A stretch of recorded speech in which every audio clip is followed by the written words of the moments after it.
I was folding laundry in the living room, trying to tune out the chaos of my kids playing, when my mother-in-law's text lit up my phone. "You're letting our family's dream die." That was the moment I realized how far they'd go to guilt me into saving their failing business. My husband's family demanded I fork over $200,000 to prop up their crumbling family table diner, and when it collapsed, they turned on me, blaming me for their ruin. I'm Harper, 35, and this is how I navigated their demands, protected my family, and came out stronger. I'm sharing this not just to get it off my chest, but to hear what you think. Did I handle it right, or could I have done better? I married Nicholas 8 years ago. He's 37, a warehouse manager who works long hours to keep our family afloat. He's steady, loyal, the kind of guy who'd drop everything to help someone he loves, which made this mess so hard. I'm an office manager for a small construction company, handling schedules, payroll, and the occasional crisis. It's not glamorous, but it pays the bills. We have 2 kids, Sophie, 6, and Noah, 4.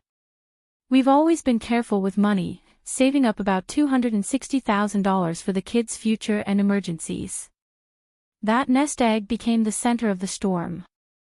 Nicholas's parents owned the family table diner, a family staple for decades. Think chrome bar stools, neon signs, and burgers that tasted like nostalgia.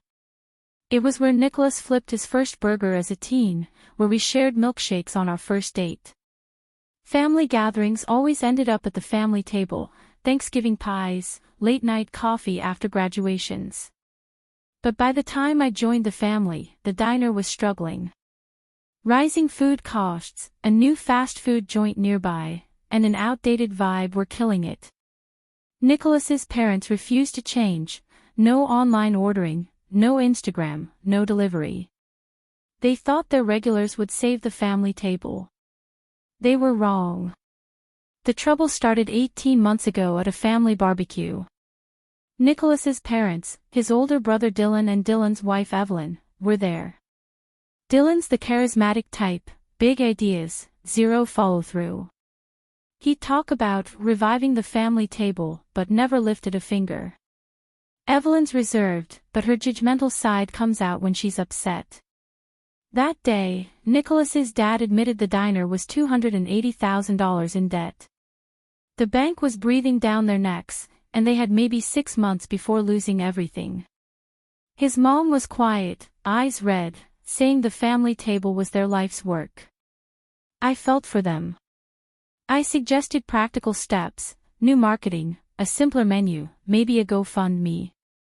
They brushed me off.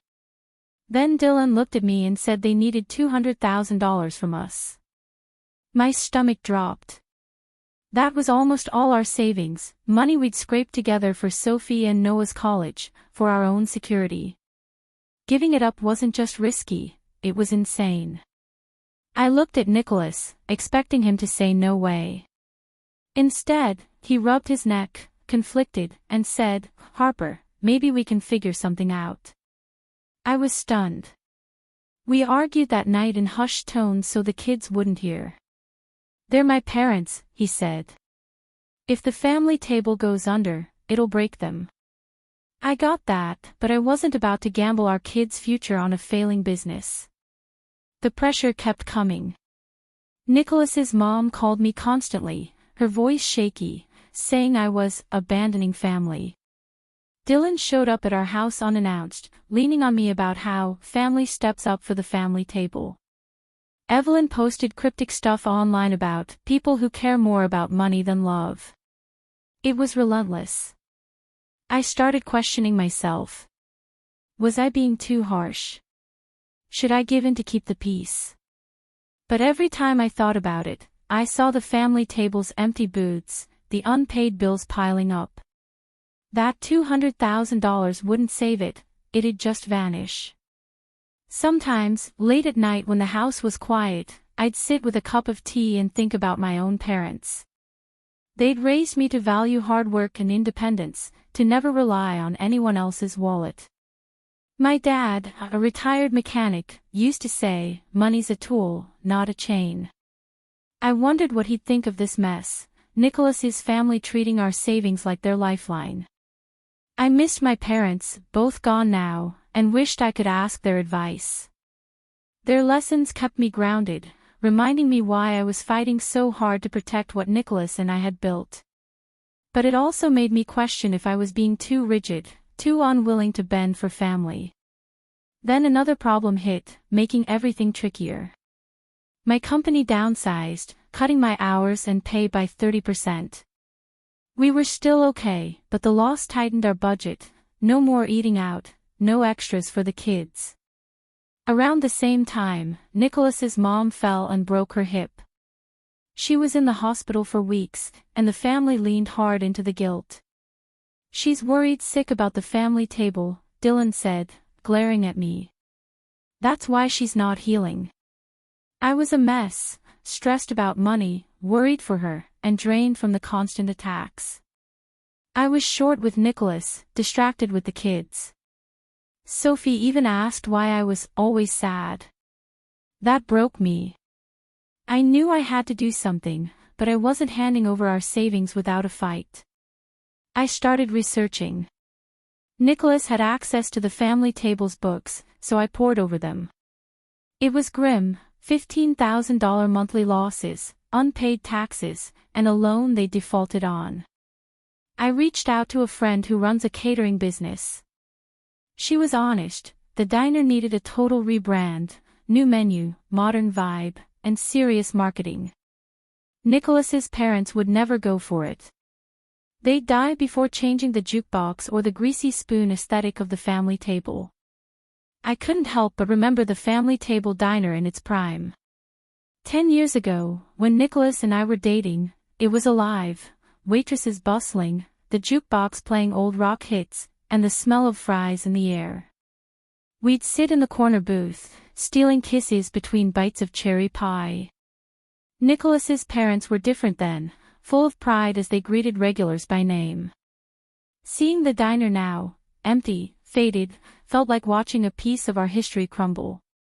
That memory made it harder to say no to their demands, but it also showed me how much they'd let it slip, ignoring the world changing around them. With the facts in hand, I offered a deal. I'd give $60,000, not $200,000, to pay urgent bills and hire a business consultant to map out a turnaround for the family table. In exchange, they'd follow the consultant's plan: cut costs, update the menu, get on delivery apps. I also wanted a signed agreement that the $60,000 was a loan, repayable over 10 years. I wasn't trying to be a jerk, I just couldn't risk our family's stability. Nicholas backed me, though I could tell he felt caught in the middle. The family lost it. Nicholas's dad called me ungrateful, saying I was nickel-and-diming family. Dylan accused me of wanting the family table to fail so I could look smart.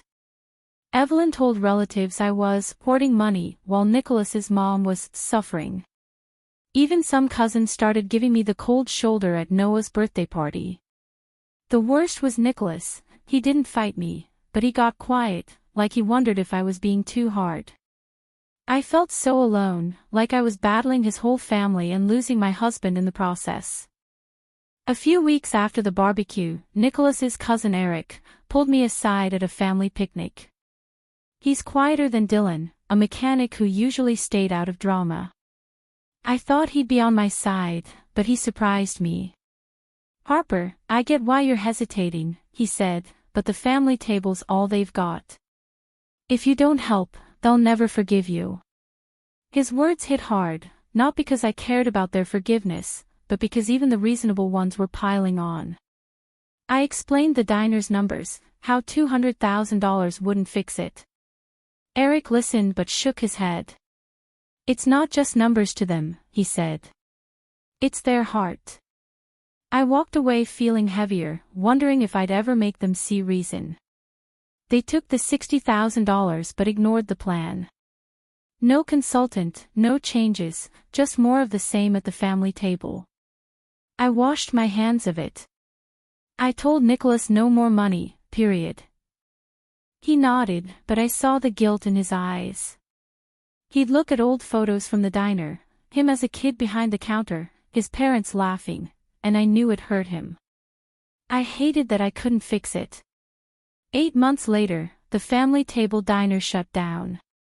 The bank took the property, and Nicholas's parents lost everything. The family meeting afterward was brutal. Dylan shouted that I'd destroyed their legacy by not giving the full $200,000. His mom cried, saying I'd betrayed them. Evelyn spread word that I'd let the family fall apart. I sat there, heart pounding, but I didn't argue. They needed someone to blame, and I was it. The aftermath was rough. Nicholas's parents moved in with Dylan and Evelyn, whose marriage was already shaky.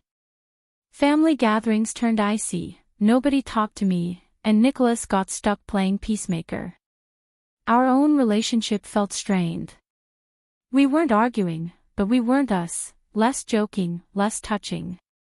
I caught him staring out the window one night, and I wondered if he resented me, even a little. I refused to let it break us. I took charge where I could. I picked up freelance admin work to offset my pay cut, slowly rebuilding our income. I pushed Nicholas to try couples counseling, not because we were crumbling, but to keep us solid. He grumbled but went, and it helped.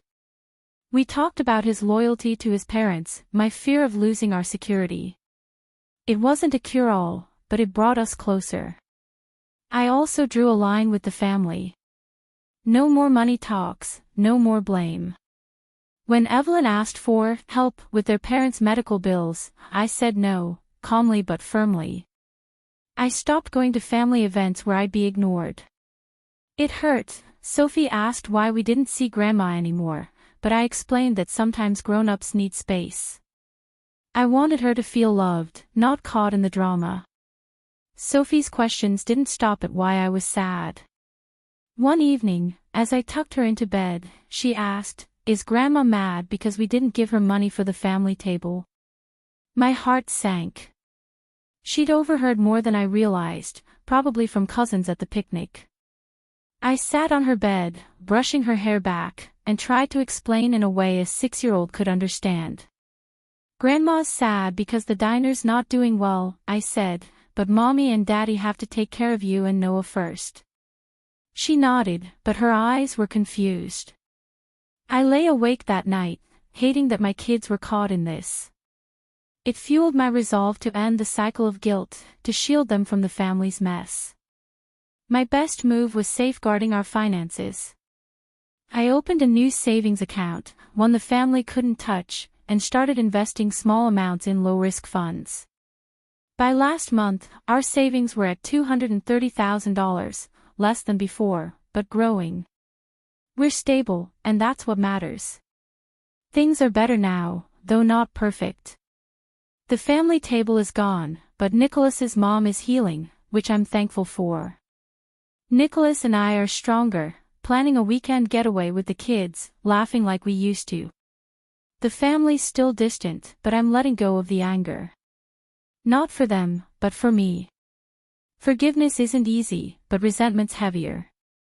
This whole ordeal taught me that strength isn't about avoiding pain, it's about facing it with clear eyes and a steady heart.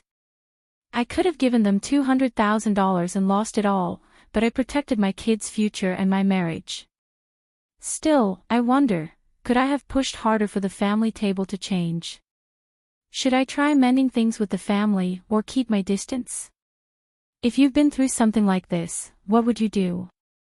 I'd love your take. Am I on the right track, or is there a smarter way? Thanks for watching. Give it a like, hit subscribe, and come back for more cool stuff.